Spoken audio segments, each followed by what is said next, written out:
Olá!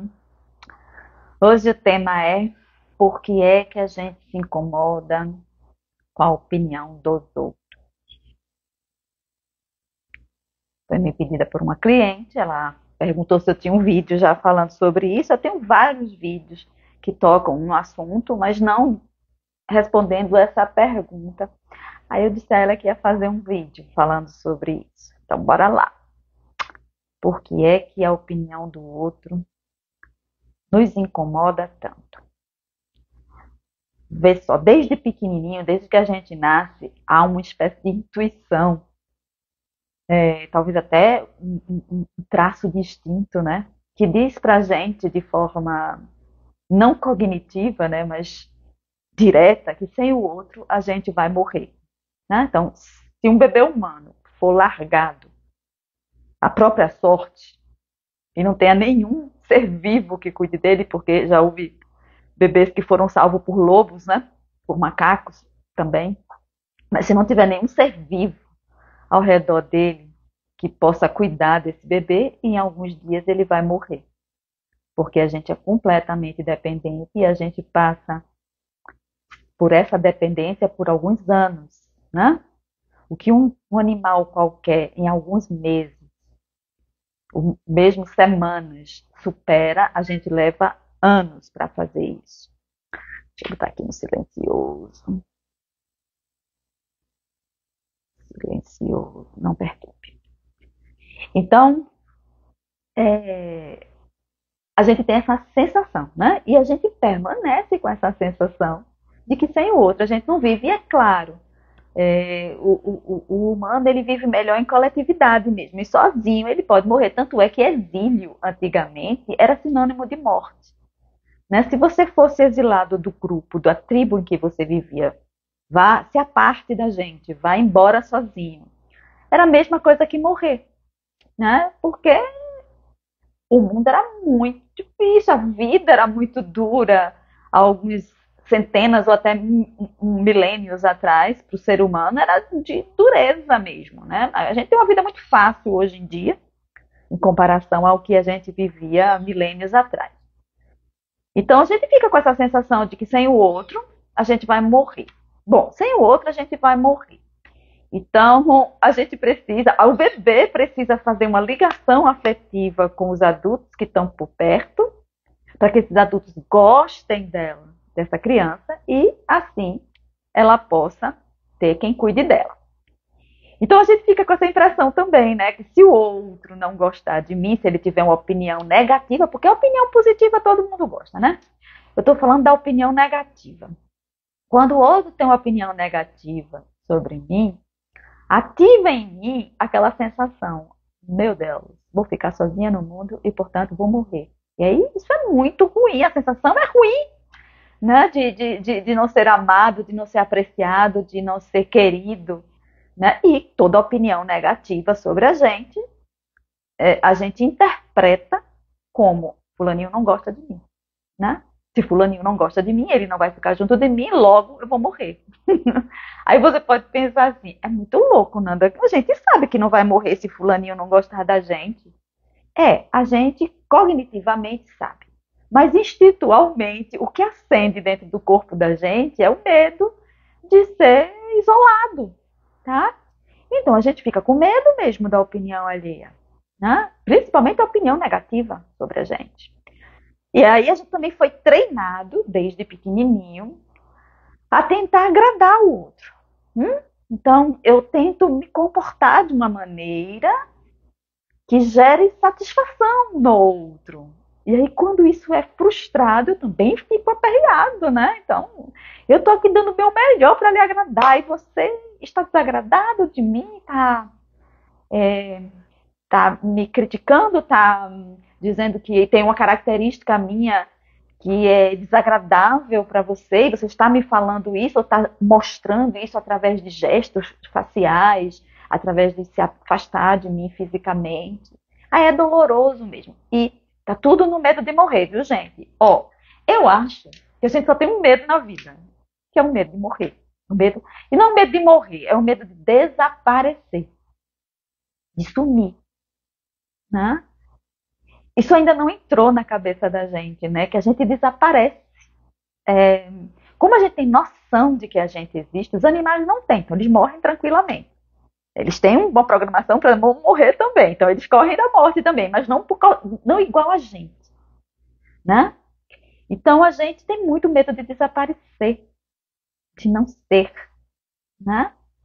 E aí tudo que a gente tem medo é disso, na verdade. Esse medo ele está internalizado na gente de uma maneira não cognitiva, né? Não é uma coisa que a gente tem conhecimento, noção, não. E tudo que a gente faz na vida é por causa desse medo de morrer, cara. Se eu quero ser famosa é porque eu tenho medo de morrer. Se eu quero alcançar glória é porque eu tenho medo de morrer. Se eu quero ter filho é porque eu tenho medo de morrer. O filho, né, faz com que a gente não morra, né? Pelo menos a memória da gente fica por algumas décadas a mais. Depois que a gente morre, claro, e desaparece. Se eu quero escrever um livro é porque eu tenho medo de morrer. Olha, qualquer coisa que você vá fazer na vida e que você lute com todas as suas forças para fazer, é porque você está com medo de morrer, de desaparecer. Vou tirar essa palavra morte. É do medo de desaparecer, de não existir, de não ser.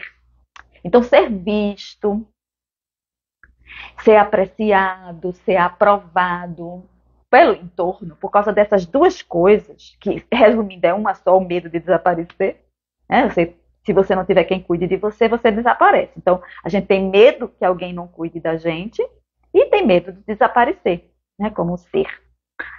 E por causa disso, a gente se incomoda muito com a opinião negativa, porque eu tenho certeza, a pessoa que me perguntou isso não falou de que tipo de opinião é, mas eu tenho certeza que é a opinião negativa. A opinião positiva, quem gosta de receber? Ah, você é linda, você é maravilhosa, você é inteligente, você é habilidosa naquilo que faz, você é muito competente. Ah, isso, se você ficar dizendo para o outro, ninguém vai ficar desconfortável. A não ser que a gente só fica desconfortável com elogio quando a gente se tem tão em baixa conta que o elogio parece que estão falando de outra pessoa e não de mim mesma. Aí eu vou me incomodar. Mas não é porque eu estou com medo de desaparecer. Aí não é medo de desaparecer, é porque eu mesma não me vejo nesses termos. Por exemplo, houve uma época que se uma pessoa me chamava de inteligente, ah, você é bastante inteligente. Eu senti um estranhamento, porque eu não me considerava uma pessoa muito inteligente. Eu achava até que eu tinha déficit cognitivo. Por muito tempo eu achei que eu tinha déficit cognitivo porque eu levo um tempo maior para aprender as coisas, né? Maior do que a maioria das pessoas que eu conhecia, por exemplo. Eu não sabia fazer não sei fazer cálculo de cabeça, eu não sou boa em matemática, e aí inteligência, eu não sou boa em memória, assim, quer dizer, agora eu estou até melhor de memória do que antes, mas antigamente eu me esquecia das coisas com muita facilidade, então para mim, os dois marcos de inteligência era memória aguçada e saber matemática. Eu não sabia nenhuma dessas duas coisas, eu não tinha memória boa, né? Me esquecia facilmente. Ainda sou uma pessoa muito distraída e eu me esqueço fácil. Como eu não foco, não presto atenção, a atenção tem a ver com a memória, né? Memória tem a ver com a atenção. Como eu sou distraída, eu não guardava muita coisa na memória. Então, eu não tinha uma boa memória. Quer dizer, não lembrava de datas, fatos, palavras, e não sabia fazer cálculo. Aí eu não sou inteligente. E ainda levava um tempo para aprender as coisas, assim, levava um tempo razoável, maior do que a maioria das pessoas que eu conhecia para aprender algo. Então eu levei muito tempo para entender que eu tinha alguma inteligência. Eu tenho inteligência. Não essas que eu acabei de falar, essas eu não tenho. Até hoje eu não tenho. Não sei fazer cálculo até hoje. Depois eu descobri que é uma coisa chamada descalculia. É uma dificuldade mesmo que o meu cérebro tem em fazer cálculo de cabeça. Não tenho. Eu uso máquina de calcular para as contas mais simples que existem na vida. E a memória, eu descobri que era foco. Como eu era distraída, eu não tinha muita memória. Então eu fui melhorando um pouquinho o meu foco, melhorei um pouquinho a minha memória. A minha inteligência tem a ver com outra coisa. Eu tenho uma inteligência de autoconhecimento muito grande. Tanto que algumas pessoas me consideram uma pessoa velha, de idade, né, de idade mental. Algumas pessoas que me conhecem me consideram assim. Então, eu tenho essa capacidade de introspecção muito boa. E isso é uma inteligência, depois é que eu fui perceber que é uma inteligência, e essa inteligência eu tenho. Então eu fui vendo outros tipos de inteligência, criativa, por exemplo, eu sempre tenho uma ideia boa para superar algo. Então, isso também eu coloquei como, se eu tenho um problema, eu tenho uma criatividade para enfrentar esse problema. Então, desde antes de fazer terapia, até porque antes de fazer terapia, porque eu tinha um problema e eu fui fazer terapia por essa criatividade, mas só depois eu fui descobrir isso. Bom, então, quando a gente recebe um elogio e não combina com a minha autoimagem, eu fico estranha, mas elogio eu nunca fico desarmada, né? Não fico, aliás, desarmada não fico armada, não fico desconfortável, não é desconfortável a palavra. Qual foi a palavra que ela usou? Meu Deus, já me esqueci aqui. Deixa eu ver aqui a palavra que ela usou.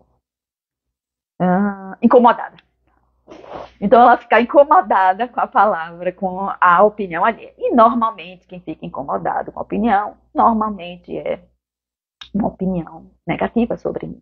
Tá? É uma falha minha, uma coisa que a pessoa acha que é um defeito em mim, algo que ela acredita que eu cometi um erro, então eu vou ficar incomodada, mas é lógico que as pessoas vão ficar incomodadas. E para mim é por causa dessas duas coisas. Tá? Como eu tenho muito medo de desaparecer, eu quero que as pessoas me vejam bem. Por que eu quero que elas me vejam bem? Para elas gostarem de mim e não me deixarem sozinha, porque se me deixarem sozinha eu vou desaparecer. E eu não quero desaparecer. Então, eu quero que as pessoas me amem, me aprovem, me gostem do meu. Só que a gente vai desagradar pessoas. Uhum, é. E as pessoas têm opinião, e elas têm boca, e se elas têm língua, elas falam. E elas vão falar o que elas acham sobre mim, para eu ouvir ou não. Às vezes elas não falam para eu ouvir. Às vezes a gente sabe que o outro pensa da gente através de uma fofoca, né? Às vezes elas dizem diretamente.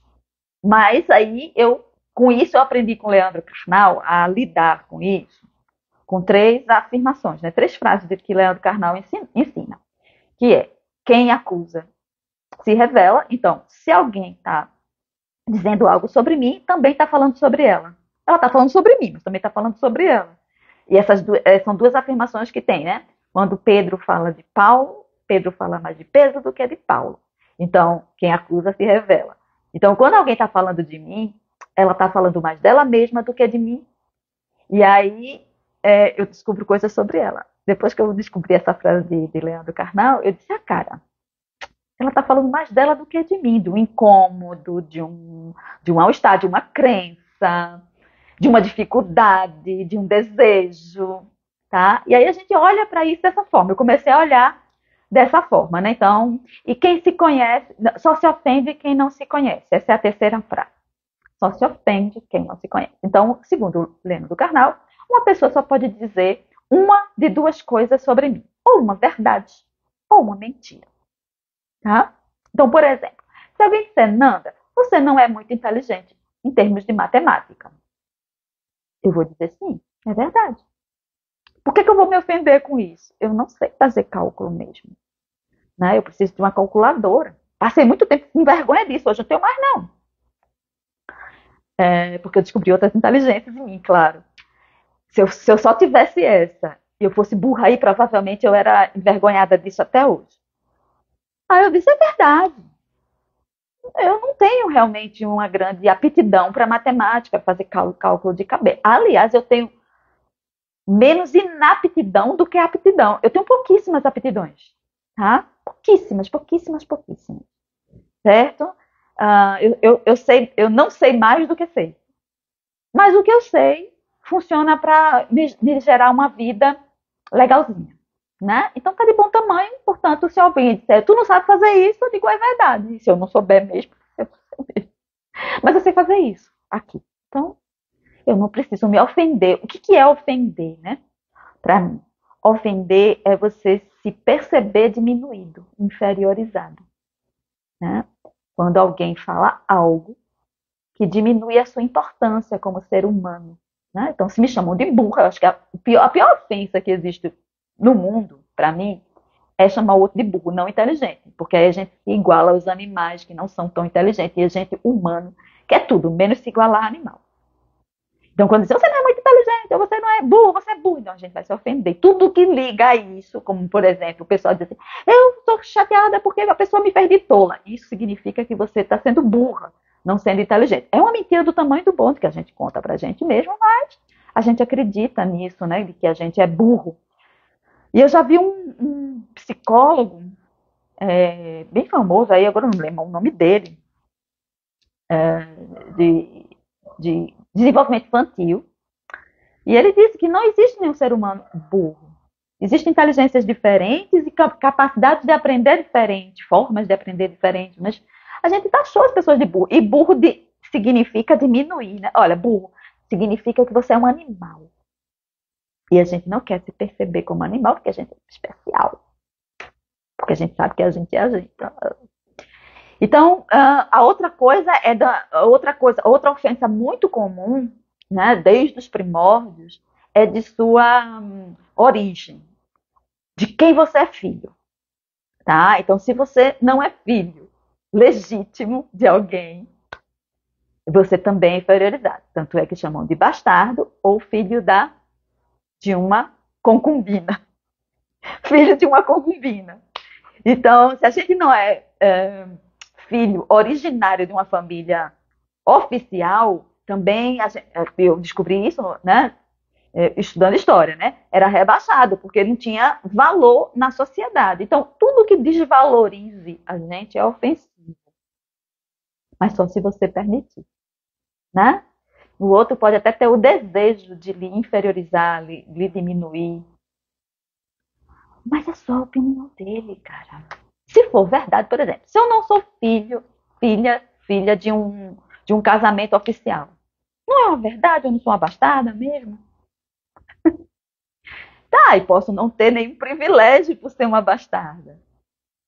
Certo? Eu não tenho nenhum privilégio por ser uma bastarda. E daí? É assim que a gente tem que responder mentalmente, aprender a responder, porque é um exercício, tá, gente?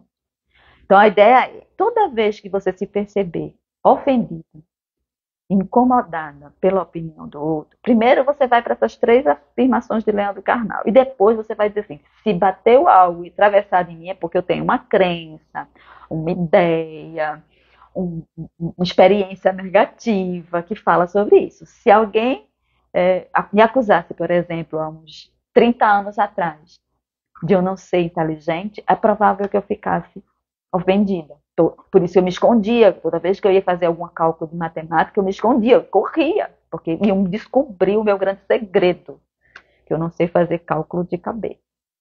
Né? Só na memória. Os números fogem da minha cabeça. Eu boto eles ali, eu boto eles num lugar e ele vai para outro. Aí eu digo, cadê aquele número que eu botei aqui? Ele não fica para eu saber quanto é. Nunca aprendi tabuada, minha mãe me ensinou, me dedicou pra caramba, mas eu nunca aprendi tabuada. Eu só sei a tabuada mais fácil, que é de 5 e de 2. As outras mais complicadas, eu não sei. Quando vai aumentando os números, não sei. Ela tentou de tudo quanto foi jeito me ensinar tabuada, mas eu não sei tabuada. Não decorei. Então, se alguém dissesse isso há uns 30 anos atrás, talvez eu ficasse, ai meu Deus, envergonhada, embaraçada, chateada com a pessoa e tudo, porque descobriu um segredo meu. Hoje não, hoje eu já digo até, quando eu tinha vergonha de passar troco antigamente. Até hoje ainda tem um traço dessa vergonha. Né? Eu ainda sinto a sensação da vergonha quando eu não sei dar troco, assim, nem sei dar, nem sei receber. Então, as pessoas que quiserem me enganar em troco, fiquem à vontade. Podem me enganar, porque eu não vou corrigir, porque eu levo muito tempo para isso. Então, eu vou receber e vou dizer, tá bom, é isso mesmo. Eu hoje uso minha máquina calculadora portátil, que é Marinho, para fazer cálculo por mim, para dizer se a conta está certa, num restaurante, para dividir, para dar porcentagem. Ele sabe tudo. Olha, Marinho nisso é inteligentíssimo. Ele sabe fazer cálculo de cabeça, cálculo difícil, ele sabe multiplicar. Ele tem uma ótima memória, acho que por isso que eu me apaixonei por ele. Porque tudo que falta em mim tem nele. Né? Agora, ele não é bom em línguas, em interpretação de texto, que eu sou. A gente se completa aí.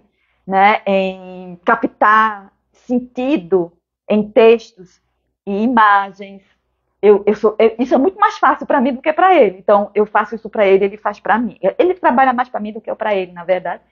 Mas, assim, a gente se complementa, né? Eu tenho uma espécie de inteligência, ele tem outra. Nós dois somos inteligentes, em coisas diferentes, né? Mas se me dissessem isso há um tempo atrás, né, uns 30 anos atrás, antes de fazer terapia, provavelmente eu ia me esconder e ia ficar me incomodada.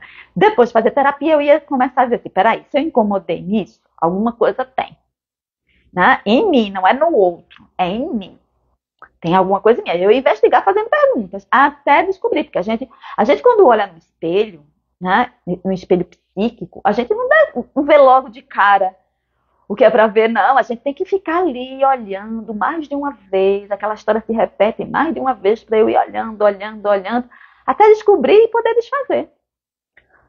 Por isso que eu digo, o trabalho terapêutico não é coisa de uma semana, não, minha filha. Não é coisa de 4 encontros. Aprender um truque, você pode aprender em 4 encontros. E até usar com eficiência esse truque. Mas é um truque. Não é real, no sentido de você ter internalizado. Para internalizar o truque, ó, 30 anos em uma caverna. Já tem um vídeo falando sobre isso.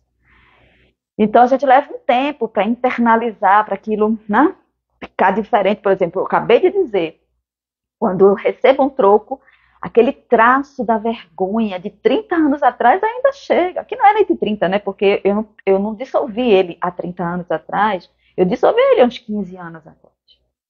Né?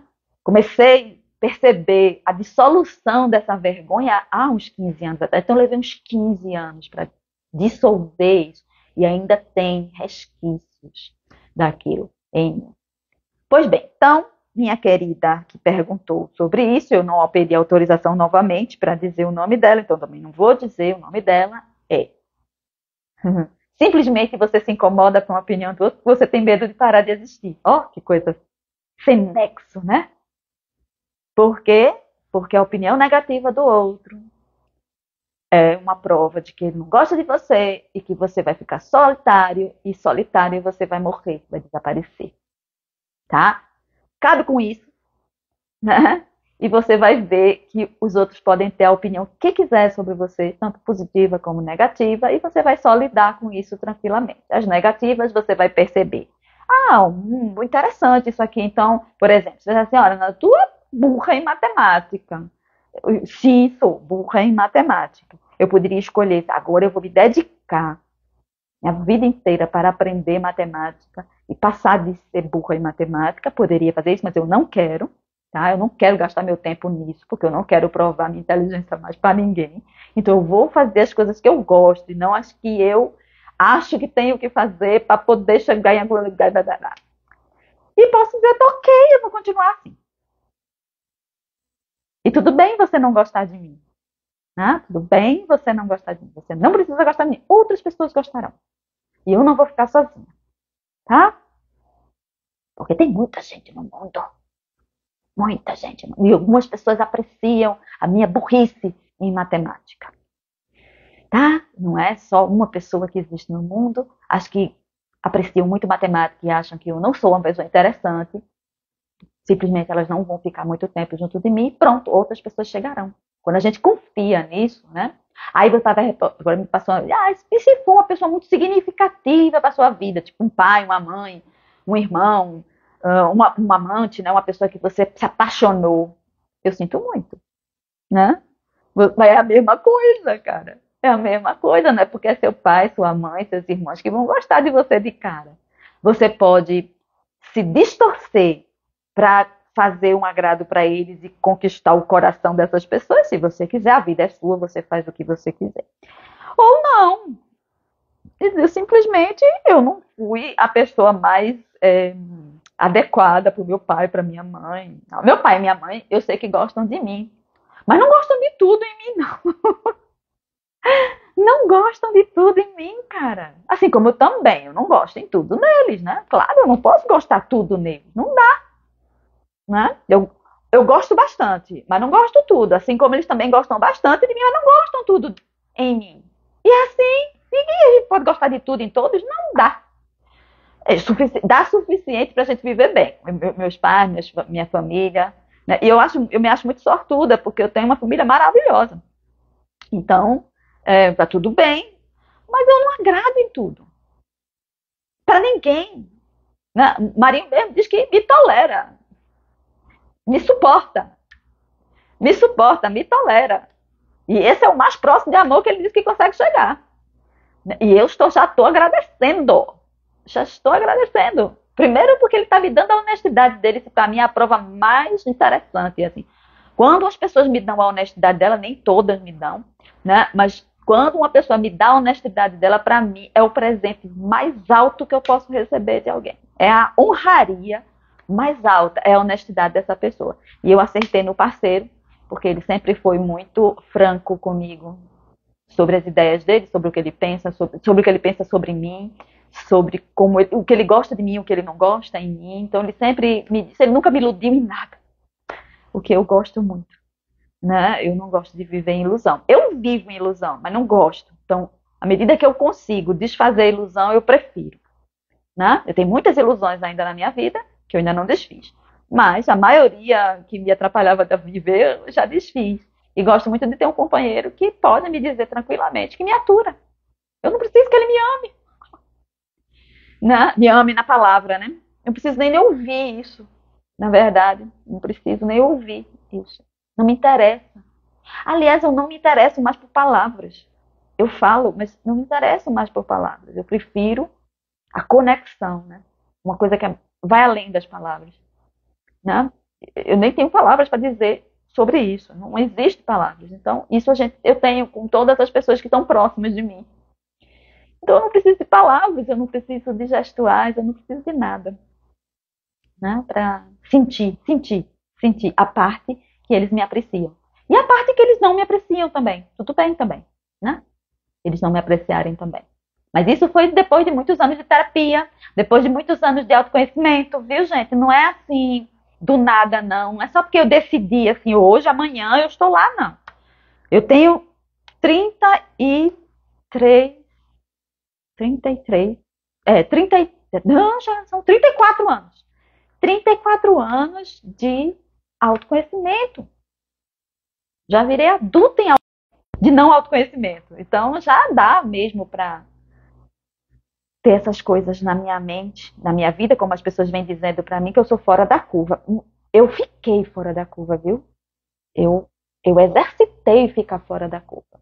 Eu treinei minha cabeça, minha mente, minha forma de pensar para sair, como diz Caetano Veloso, colocar meus cornos para fora e acima da manada. Treinei muito tempo para isso, mais de 20 anos eu treinei. Né? Eu estou usufruindo desse treino com mais presença, ao que é uns 5, 6 anos, e com muito mais presença de 2023 para cá. Porque cada vez que a gente vai passando um ano, vai tirando mais coisas, a gente vai ficando mais livre, né? Então, cada ano que passa eu sou melhor, né? Obviamente, eu fico melhor nisso, nessa percepção, nessa compreensão do mundo. Mas, assim, eu comecei já a usufruir há um tempo atrás. Mas não foi rápido, tá? Eu passei só de terapia eu fiz 12 anos seguidos, né? Só de psicoterapia, aquela que a gente senta toda semana e vai papear com uma pessoa que estudou a mente humana para que a gente possa ampliar a nossa perspectiva. Então, foram 12 anos fazendo isso, né? E o resto eu fiz sozinha, porque eu já aprendi a técnica, então eu fazia comigo sozinha depois de um tempo, e com ajudas pontuais, quando eu estava mais cega. Né? Aí eu peço ajuda e não vou deixar de fazer isso nunca. Toda vez que eu perceber que tem um ponto cego que eu não estou enxergando com os meus próprios recursos, eu vou pedir ajuda aos universitários. Né? Já pedi ajuda a mais de uma pessoa diferente depois disso. Mais de 2017 para cá, porque eu entrei numa outra espécie de processo de autoconhecimento. Eu dei uma segunda virada nisso. Né? A primeira foi em 1992,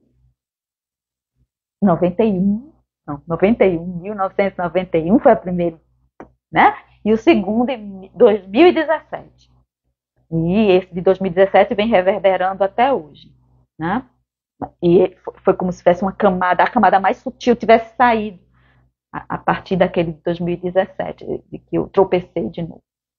Teve outro tropeço em 2021. Pronto, aí, mas o tropeço de 2021 bate com o de 2017, é uma reverberação de 2017. que é uma reverberação de 1991, né? Quando eu tinha 22 anos.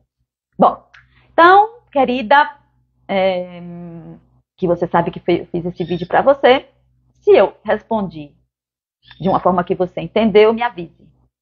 Se eu respondi de uma forma que ficou mais dúvida do que esclarecimento, é só me dizer, eu faço outro vídeo, ou a gente bate papo pessoalmente mesmo para te explicar isso, ok? Um cheiro e até a próxima.